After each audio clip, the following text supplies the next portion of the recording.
இன்றைக்கி வளரக்கூடிய குழந்தைகள் எல்லாமே இந்த சோசியல் மீடியாவில் பார்த்துருக்கு.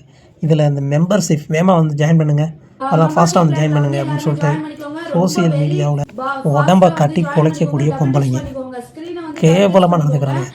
அசிங்கமாக கெட்ட வார்த்தைகளை பேசுகிறது, அறகுறையாக ஆடைகள் போட்டு குழந்தைங்க எல்லாருமே தள்ளி பார்த்துக்கிட்டு இருக்காங்க. சமுதாயத்தை கெடுத்து குட்டிச்சோர் ஆகிக்கிட்டு இருக்காங்க. இவர்களுக்கு கட்டின புருஷனும் கேட்குறது இல்லை, சொந்தக்காரனும் கேட்குறது இல்லை, அக்கம் பக்கம் இருக்கிறவனுங்க மேலேயும் அக்கறை கிடையாது.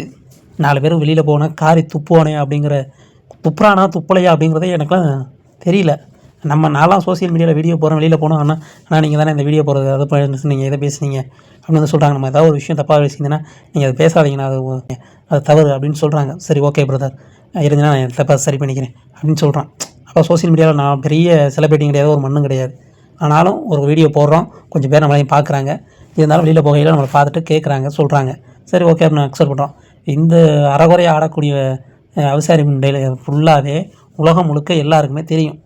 அறகுறையாக வீடியோ போட்டாளுங்க அப்படின்னாவே அது பூரா ட்ரெண்டிங்கில் போயிடும், வைரல் ஆகிடும். அந்த கவர்ச்சிகளில் போடக்கூடிய வீடியோக்கள் பூரா வைரல் ஆகிடும், ட்ரெண்டிங் ஆகிடும், எல்லாருக்குமே அவளுக்கு தெரியும். வெளியில் போனால் யாரும் காரி துப்புறாங்களா துப்பலையா, துப்புனாலும் எனக்கு பணம் வருதுன்னு தொடச்சிக்கிட்டு போகிறாளுங்க போல். இருக்க சமுதாயத்தை கெடுத்து குட்டிச்சவராக்குறாள். சமூக வலைதளங்களில் இந்த மாதிரி பதிவுகளை போட்டு நாட்டை நாசம் பண்ணி இருக்க சமுதாயத்தையும் கெடுத்து குட்டிச்சவராகிட்டு இருக்காளுங்க. இவர்களுக்கெல்லாம் தக்க தண்டனை கண்டிப்பாக கிடைக்கணும்.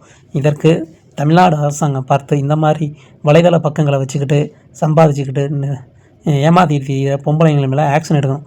இதில் ஒரு பொம்பளை ஒரு 2 நாளைக்கு முன்னாடி நான் குவைத்துக்கு அந்த வேலைவாய்ப்புகள் போடுவேன், ஏதாச்சும் அவேர்னஸ் நியூஸ், குவைத்தில் நினைக்கக்கூடிய நியூஸ் அப்டேட் கொடுத்துக்கிட்டு இருக்கோம், வேலைவாய்ப்புகள் சொல்லிக்கிட்டு இருக்கோம், ஒரு சில இம்பார்ட்டண்ட்டான அவேர்னஸ் வீடியோக்கள் ஏதாச்சும் போடுவோம். ஸோ இந்த மாதிரி இதுகளை போட்டுட்டு என்னுடைய ஃபோன் நம்பர் கொடுத்துருப்பேன். அதில் ஒரு கேடுகட்ட கேப் மாதிரி எனக்கு ஃபோன் பண்ணிவிட்டு தப்பாக மெசேஜ் பண்ணி நீங்கள் அப்படி இருப்பீங்களா இப்படி இருப்பீங்களா, ஏன்னா வெளிநாட்டில் வேலை பார்க்குறான்ல, அவன் காசு நிறையா வச்சுருப்பானுங்க, அதனால் அவன்கிட்ட நைட்டு பேசணும் அப்படின்னா பணத்தை கறந்துடலாம்னு சொல்லிவிட்டு நமக்கு மெசேஜ் பண்ணுறாளுங்க.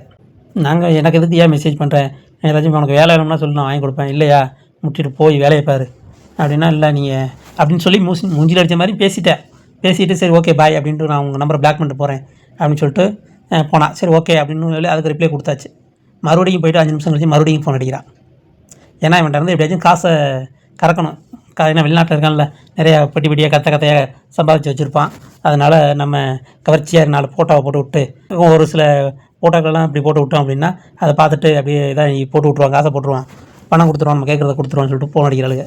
இவளெல்லாம் என்ன சொல்லி திட்டுறது. அதோட நம்பரை வந்து நான் பிளாக் பண்ணுறேன். இந்த மாதிரி ஏகப்பட்ட திருட்டு கூட்டம், தில்லாலங்கடி கூட்டம் தெரியுது. போய் மாட்டிக்கிறாதீங்க. சமுதாயத்தை கெடுத்துக்கிட்டு இருக்காளுங்க.